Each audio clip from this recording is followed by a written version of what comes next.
Thank you. Yes, how about that? So thank you for that introduction. Some of those of you who were here with me last year, you might remember that I used a quote from Simon Sinek. And it read, "There are leaders and there are those who lead. Leaders are given a position of authority, and those who lead inspire us." So since then, I cannot tell you how often I have come across instances of people who both lead and inspire. And so I thought I would highlight some of those examples today. I'm sure that many of you have been noticing that the internet has been threading these seemingly random stories with the hashtag Year of the Woman. So I thought I would take advantage of this, considering our vision, mission, and some of our strategic initiatives, and reflect on some of those examples, and hopefully do as the internet did, try to connect the dots among those different stories. But before I start, I want to welcome all of you, especially those of you who have been gone for the summer. Welcome back to campus. And for those of you who are new, I am thrilled to have you here, and I have the pleasure of serving here as the Chancellor and President. I'm Feyten, and I'm really delighted that you're with us here this morning. So thank you very much for being here, and I think you all deserve a hand. Thank you.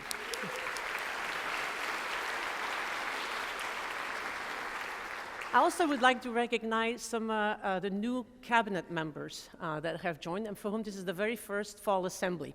First, Ms. Catherine Antwi Green, and I know I saw you there somewhere. Would you stand up, Catherine?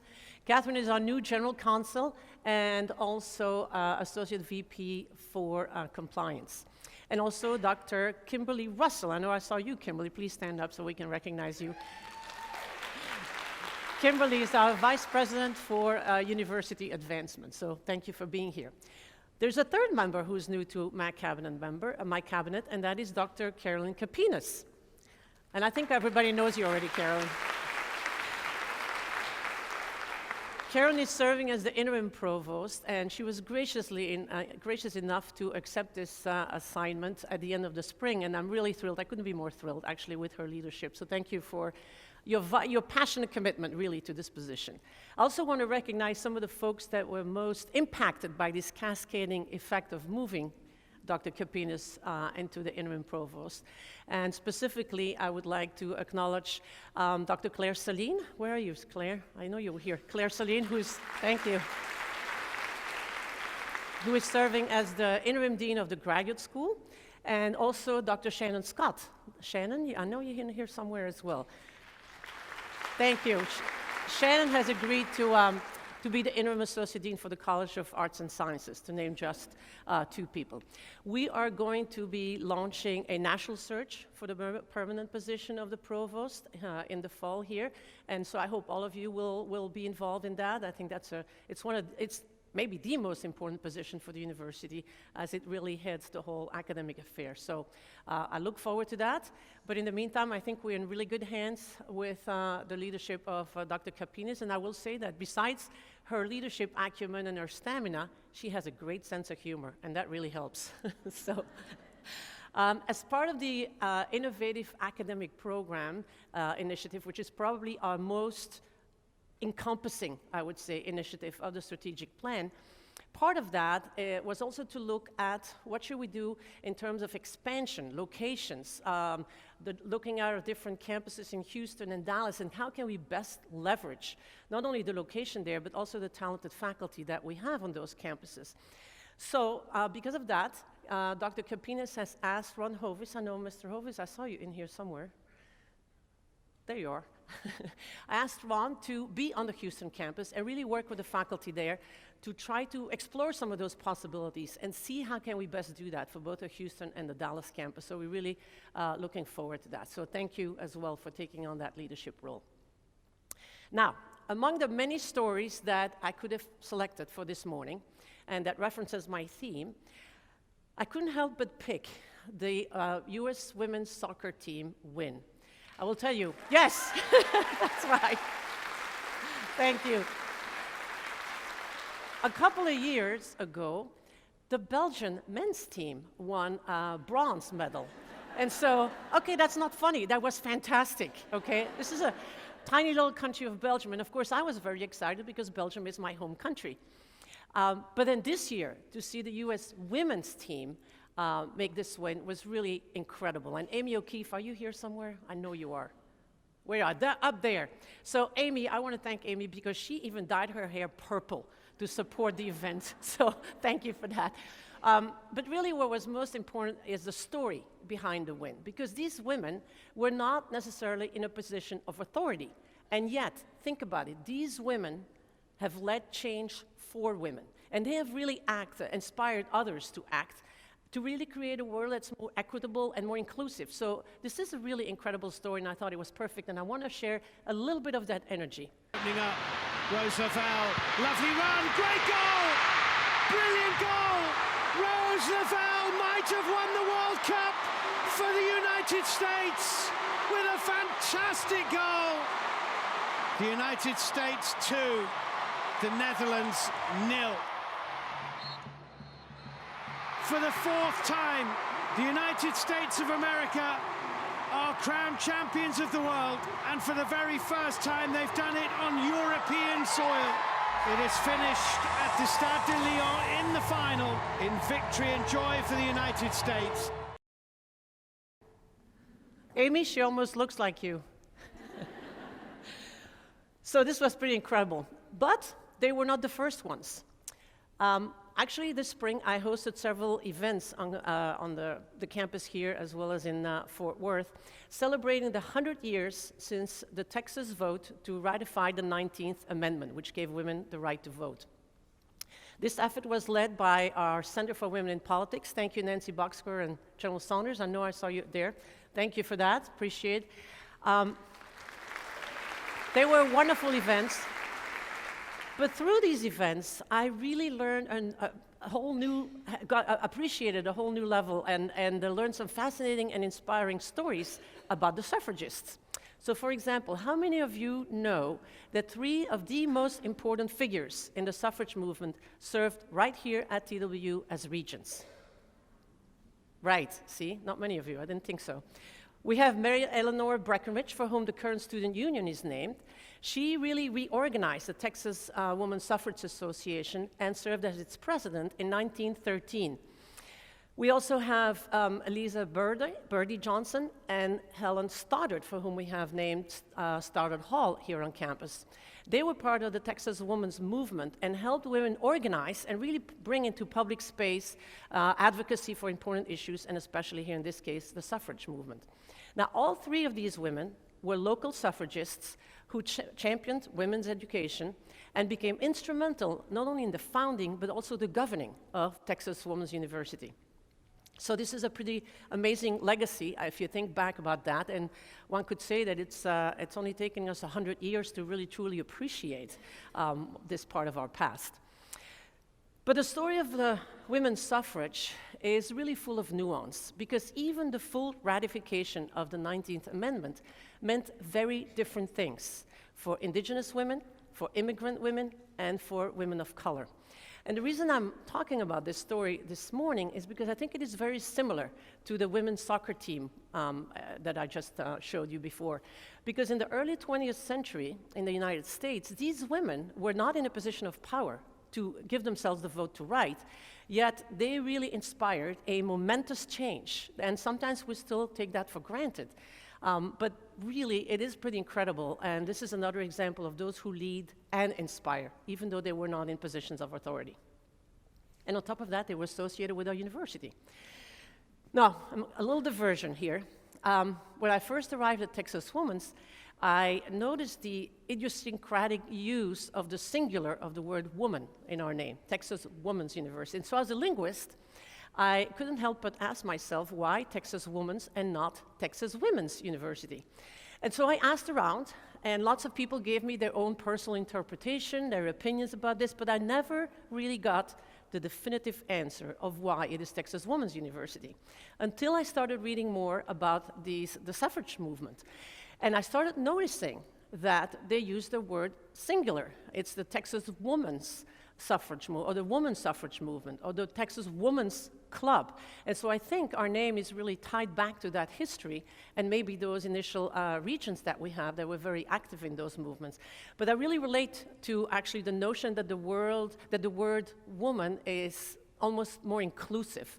To me, I see women symbolically and also unifying, but at the same time recognizing the individuality of each woman. Yet, it's not just a collection of women, so it's sort of symbolically one and also the one. So, those are some of the stories on the national, international, and historic front, but there are some much closer to home that who lead to inspire within this particular theme that I picked of Year of the Woman. So I want to share a couple of these with you. You've likely heard of the story of Roxy Vogel, and if not, Roxy is one of our graduates. She graduated in 2017 from her master's degree here in nutrition and food sciences. Her research really focused on the relationship between nutrition and athletic performance. And so she went on and landed a job in the Bay Area in California at a company called GU Energy. Now, Roxy was an avid mountaineer. She already had climbed the highest mountains on 5 continents, and still Asia and Antarctica she hadn't yet touched. So for most mortals, when people like you and me, or even actually people much better shape than me, but if they think about climbing Mount Everest, the highest peak in the world, there's this long and slow acclimation process at the base of Mount Everest to prevent effects of altitude sickness. Well, in May of this year, Roxy challenged this old thinking. And after months of working at her company, sleeping at home, and working out in altitude tents that were intended to simulate, basically, the environment in altitude, Roxy left Berkeley, summited Everest, came back home, all that in 14 days. The fastest ascent ever of Mount Everest. She calls it the lightning ascent. And she documented, obviously, all of this experience through a myriad of sensors, tissue, and body fluid samples, etc.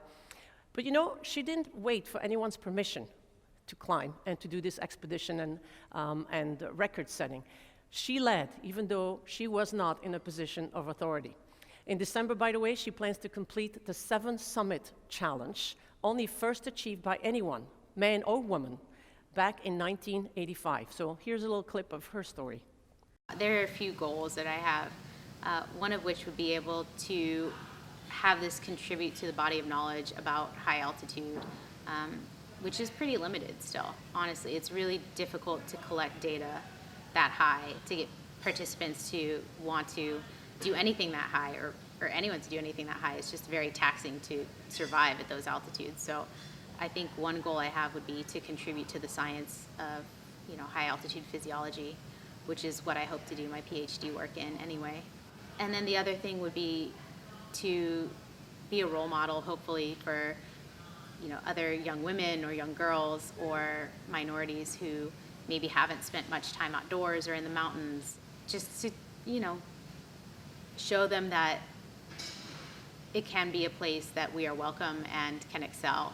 And, just because it's kind of male-dominated right now, that doesn't mean that we don't have entry into it. Pretty incredible story. So then here's Michelle Tribble. Very different path. Michelle came to us from Dallas Community College. She was a transfer student, graduated with a bachelor's degree here at Texas Women's University, the same year as Roxy. Must have been a really good year. So in 2017. And Michelle actually graduated and then went on to win Hell's Kitchen. And she landed a job as executive chef at the Hell's Kitchen restaurant in Caesar Palace in Las Vegas with a starting salary of $250,000, so not bad. She just renewed her contract, and she plans to start her master's degree with us now. So here again is an example of someone who's breaking stereotype about a woman's place in the kitchen. To be honest, it's never held me back at all, the fact that I'm a woman in the kitchen. So I always loved being, right toe-to-toe with all the guys and being able to not just keep up with them, but do even more. Now, we have many other alumni who have lists of bragging points. Aaliyah Moses, federal judge in El Paso and commencement speaker here this past May. Sylvia Garcia, in November, was the very first Latina from her district who was elected to the U.S. House of Representatives and was a speaker also at the Jameson Lecture in March. Major General Mary Saunders, right here with us. Stand up. General Saunders. Thank you. First African-American woman to achieve her rank in the U.S. Air Force in transportation, and currently is the executive director of our Institute for Women's Leadership.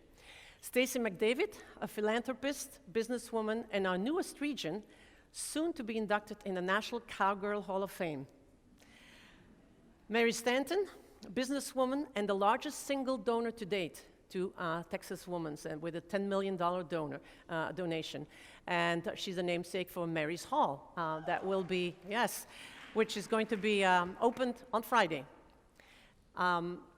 So their examples really frame a message that we can all bear in mind during this coming year, that a position of power is not necessary in order to lead in your field, your classroom, your workplace, or your community. And I would say that in this time of change in our society, and I have often used the word VUCA, we live in a VUCA world, for those of you who are not familiar, volatile, uncertain, complex, and ambiguous, that by living in a VUCA world, it really is going to take every one of us to step up and be leaders and take on that leadership role. And as leaders, we can really help each other, our colleagues and students, to navigate obstacles and to seize opportunities when they present themselves. Talking about navigating obstacles, in May, at the end of the spring semester, the Faculty Senate wrote a little note to me, and it had a quote at the end of the note. And Katie, where are you? Thank you for that, by the way. I love this quote. I think it is so smart on so many levels. The pessimist complains about the wind, the optimist expects it will change, and the leader adjusts the sails. I thought it was terrific. And talking about adjusting sails, I want to recognize a special group of colleagues here and want to acknowledge how much they have endured. They really have endured the most of the construction upheaval that we have had around campus. Those folks from dental hygiene, social work, fashion and textiles, Law Enforcement Management Institute, and scientific equipment repair. Would you stand? Any of you in those departments? Or maybe you're too tired to stand up anymore. Thank you. Thank you. They have had to be relocated as the main floor of Old Main is being remodeled for the Institute of Women's Leadership. The establishment of this institute has already generated paying dividends and generated significantly public and private investments. And I anticipate that those investments will pay off in terms of for faculty research, research buyouts, fellowships, speaker series, student internships, you name it. Basically, the sky is the limit. Whatever we can dream will be possible. And this is a really very special place for us to be. And many of these efforts will benefit, of course, the visibility of the university. We are planning a grand opening, by the way, in early 2020. I'm saying early 2020. We're not quite sure yet if it's January or February, but somewhere around that time. And the investment, of course, in this institute fits well under this theme of the Year of the Woman. But with it comes this old adage, to whom much is given, much is expected. And so far, the brunt of the burden has fallen really on these departments that we just acknowledged a minute ago. So thank you for your patience. Now, I really could go from construction project to project, thanking those that were most impacted. But in the interest of time, here is the most telling. This department had to endure jackhammering, roof leaking, flooding, and all manners of Les Miserables. So, but yet, the show had to go on, and it did. And so I really want to thank Dr. Patrick Bynum and the theater program faculty and students who have persevered through all of this above mentioned challenges. And while the student union at Hubbard Hall is being rebuilt around the Redbud Theater. So thank you, the theater program. I know this has been a really, really hard time, but thank you for your patience and for understanding through this construction project. Is any of them in here? Thank you. Oh, back there. Okay. Thank you. So as we all practice leading in place, I hope that we can all keep our eyes on one common goal. And that is, as I mentioned to the regents last week, retention and graduation rate is something that is really, really important. Sort of the BHAG, what Jim Collins calls the big, hairy, audacious goal. And so I want to mention a couple of things about retention and how we have looked at this and the metric that we have used. So the metric we've used in the past is looking, and this is, by the way, what everyone in the state and in the country pretty much does, is looking at the success rate or the persistence rate of first time in college, in other words, freshmen, full-time students. Now, that works great for traditional universities, four-year universities that have most of their students coming full-time, first time in college, et cetera. That works great. But that is not what Texas Women's University looks like. For us, this only reflects 25% of our students.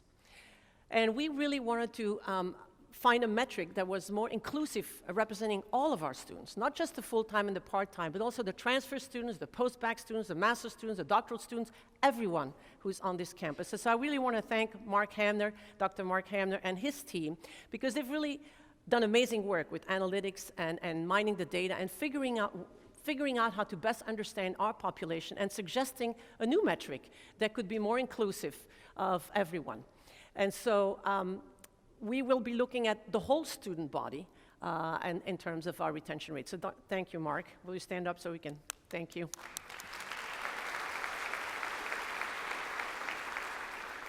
Now, I hope that you recognize that we always talk about retention is everyone's job at Texas Women's. So in the coming year, we will be able to really see what that really means, and I'm looking forward to it. So talking a little bit about our incoming class.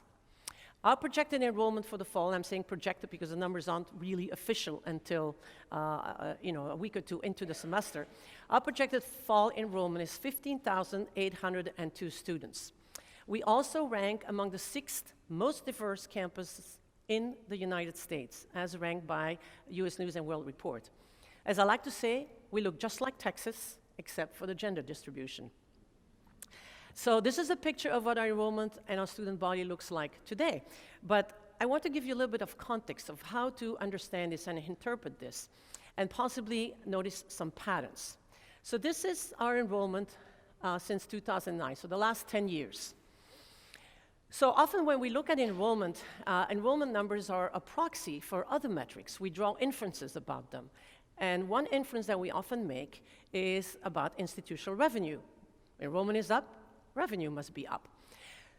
Now, in our case, not every name on our enrollment roster attends here full time. We have a lot of students who are dual credit students, meaning they sit in high school classes and earn credit for their college career. So I want to show you what that looks like, enrollment looks like, without the dual credit students. And now you notice that we have a very different pattern. And this trend is really trending in the wrong direction, if I could say. So the message here is that we have to look beyond total enrollment and really start understanding better who the students are, what can we do, how do we navigate that, and how do we prepare ourselves if this really is a trend that is coming up.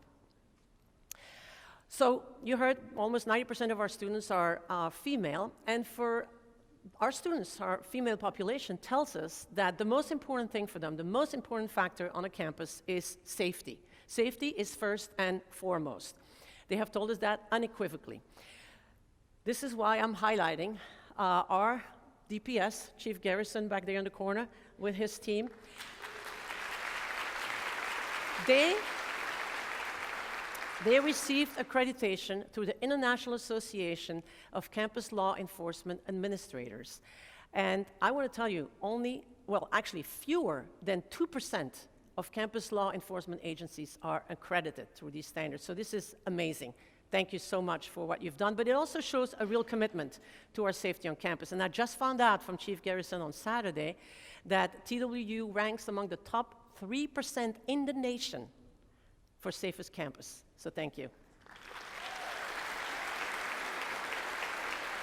I also want to thank and recognize our marketing and communications department. I know those of you who have been here, you've seen a major change with our visibility initiative, et cetera, but also our website. They undertook a major redesign of the website, and they were recently awarded gold winner in the 6th Annual Education Digital Marketing Awards. So I think that deserves a hand as well. Thank you, and I think they're sitting over there. I just want to end with a couple of quick announcements. First, it's back. Those of you who remember, Outdoor Nation Campus Challenge, they now have a new national sponsor and organizer, and I'm really excited about this. Carrie Fletcher, are you in here somewhere? Yes. Thank you, Carrie. So Carrie Fletcher's vision for the challenge over the past few years here at Texas Woman has been to bring the Texas women's community together and outdoors. And so while we de-stressed our lives and moved our bodies, we were also accumulating points. There was this really great app that you could be taking pictures of all the activities you were doing. It would count, go up into this big national pool. And guess what? In 2017, we ranked second in the nation for Outdoor Nation activities. So Outdoors Nation Campus Challenge. So thank you for that, Carrie. So now it's back, and where are we going to rank this year, you think? I'm counting on each one of you. If all of us get into this, one, it's really good for everyone, and two, I really want to be number one. So, last announcement, this fall semester, I will be hosting a series of events to delve deeper into our strategic plan and some of the strategic initiatives that are outlined in the plan. You can find the dates and locations on your program. We're going to start in Dallas in September, Denton in October, and Houston in November. And each one of these will be conferenced to the other campuses. And I'm hoping to really see many of you there to really dive into these strategic initiatives and find out how you can participate, how we can tweak them, improve them, what can we do. A lot has been achieved already, but it really takes a whole community to make this happen. So I really look forward to those. But before I leave you this morning, I want to highlight one outcome that I know is very close to many of you and that you've been waiting for a long time. And that is the Innovative Childcare Solutions Initiative in our strategic plan. This is, I know for an institution that has so many women on campus, this is really, really critical for us.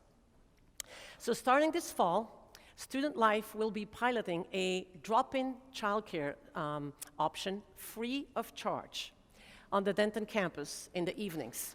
Yes, thank you.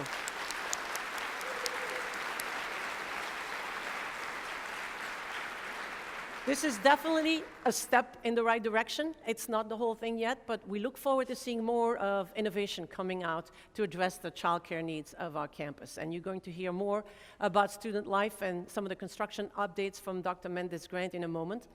But before I invite her to the stage, I want to close with some sentiments by the late Toni Morrison that gets to the heart of my theme today. We are here, and we have to do something nurturing that we respect before we go.